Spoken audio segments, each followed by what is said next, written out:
Biz 5 ta elektromobilni bir xil 5 nuqtada o'lchadik. Endi natijalarni ko'ramiz. Tesla texnologik mashina sifatida mashhur. Uning elektromagnit maydon ko'rsatkichlari qanday? Keling, uni 5 ta joyda siz bilan birgalikda ko'rib chiqamiz. Haydovchi o'rindig'i. Standart magnit maydonimiz 208 milligauss ko'rsatmoqda. Haydovchi oyoq osti. Standart magnit maydonimiz 407 milligauss ko'rsatmoqda. Yon o'rindiqdagi ko'rsatkichimiz 403 milligaussgacha ko'tarildi. Markaziy konsoldagi ko'rsatkichimiz 34 milligauss ko'rsatmoqda. Monitorimizdagi ko'rsatkichimiz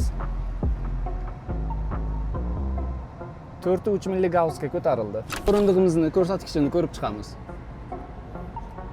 Orqa o'rindig'imizda standart magnit maydonimiz 403 milligaussgacha ko'tarildi.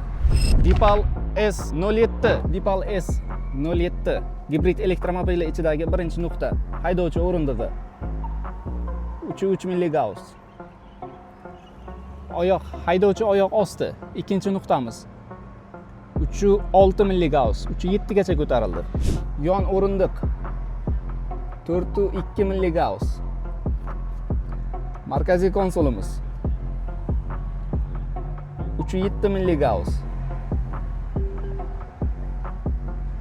Monitorimizda 404 milligauss. Orqa o'rindig'imizdagi ko'rsatkich 402 milligauss. Leapmotor S16 gibrid elektromobili magnit maydon ko'rsatkichlari qanday? Uni 5 ta joyida birgalikda ko'rib chiqamiz. Biz taxmin qilmaymiz. Qo'limdagi apparatimiz ko'rsatayotgan real natijalarni ko'rsatamiz. Gibrid elektromobilimizning haydovchi o'rindig'idagi magnit maydonimiz 34 milligauss. Haydovchi oyoq osti 5 milligauss. Markaziy konsol 34 milligauss, 3,5 gacha ko'tarildi. Monitorimizdagi ko'rsatkich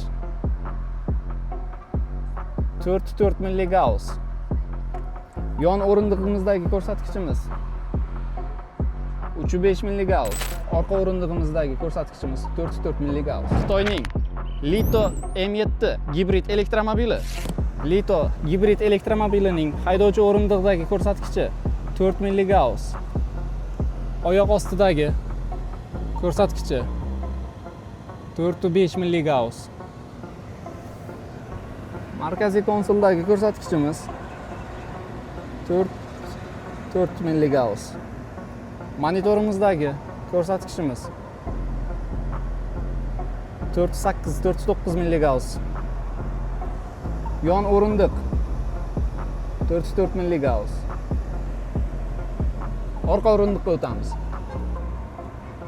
Orqa o'rindig'imizdagi ko'rsatkichimiz 501 milligauss. Biz taxmin qilmaymiz.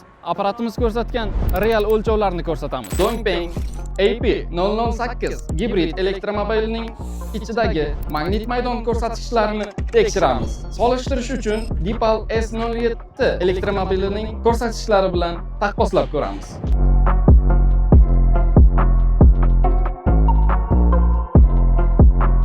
Dongfeng AP008 gibrid elektromobilimizning haydovchi o'rindig'idagi ko'rsatkichimiz 201 milligauss.